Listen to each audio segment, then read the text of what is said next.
여러분 안녕하십니까? 김항식입니다. 이번 시간에는 교단에서 이러한 일이 얼마든지 발생할 수 있는데 이것을 어떻게 해결할 수 있는가라고 하는 것입니다. 지금 여러분 교사가 되었습니다. 그리고 교장 선생님, 교감 선생님과 함께 교무 회의를 열고 있습니다. 지금은 학년별로 많이 모둠 회의처럼 하고 있지만 때에 따라서는 전 교직원이 다 함께 회의할 때가 있습니다. 그런데 여러분 이제 잘 떠올려 보세요. 2, 3년밖에 경력이 안 된 신입 교사가 공식적인 자리에서 손을 번쩍 들고 교장 선생님께 항의하는 발언을 했다고 합시다. 공립학교에서는 종종 있는 일인데 사립학교에서는 거의 불가능하죠. 이제 찬물을 끼얹었습니다. 거의 저희가 교사할 때도 5년 이내는 절대로 손들지 말아라 라고 선배 교사들이 이야기하곤 합니다. 저는 서울 오산고등학교가 사립학교라서 그런지 몰라도 5년 정도 지나서 학교 생활을 알 때쯤 손들고 발언하라 라고 이야기를 했는데 그것이 옳을 수도 있고 또 그렇지 않을 수도 있는데 왜 그렇게 선배 교사들이 말씀하셨는지 제가 한 10여 년 정도 지난 다음에 알 것 같습니다. 2, 3년 돼서는 매우 정의롭죠. 내 생각이 다 옳은 것 같은데 또 교단 생활 하다 보면 그 안에 여러 가지 우리가 예기치 못한 경우의 수들이 발생되고 하죠.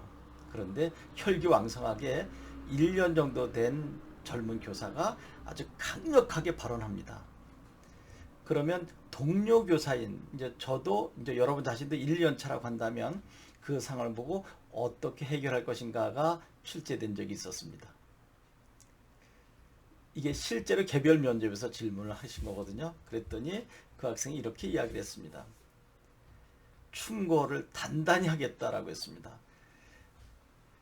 경력이 많은 교장 선생님 또는 교감 선생님께 그 자리에서 예의 없이 하는 것은 바람직하지 않다. 나중에 개별적으로 찾아뵙고 조용히 말씀드리는 것이 옳다라고 동료 교사에게 이야기하겠습니다라고 하는 답안이 가장 많았다고 합니다.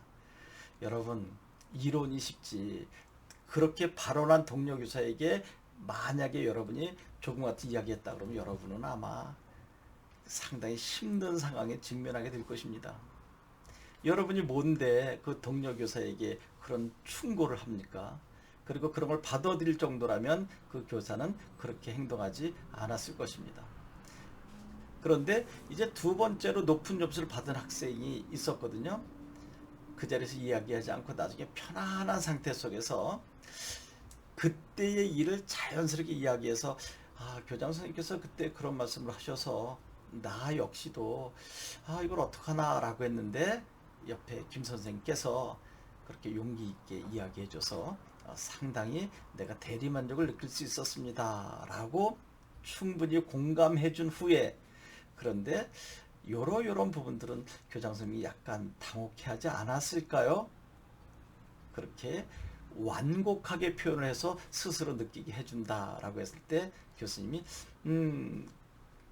도움이 좀 되겠군. 그래서 긍정적인 평가를 받았다고 합니다. 물론 그 학생은 합격이 돼서 지금은 이제 현직에 나가 있습니다. 이것은 오래전 문제거든요. 그런데 얼마든지 출제 가능한 문제죠.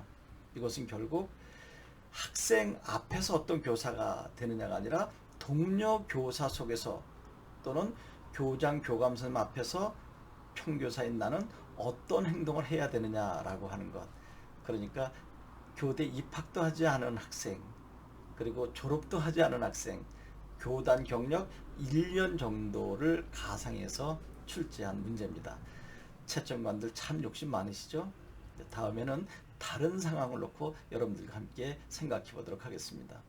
이것은 제가 사실 계획하지 않았는데 자소서도 거의 끝났고 그런 과정 속에 구술 면접에 관한 경우의 수를 다양하게 놓고 제가 현직에 있었다고 하니까 그것을 바탕으로 있었던 일을 바탕으로 사례를 여러 가지 이야기해 줬으면 좋겠습니다. 그래서 제가 하나하나 해드리는 것입니다. 여러분 다음 시간에 뵙겠습니다.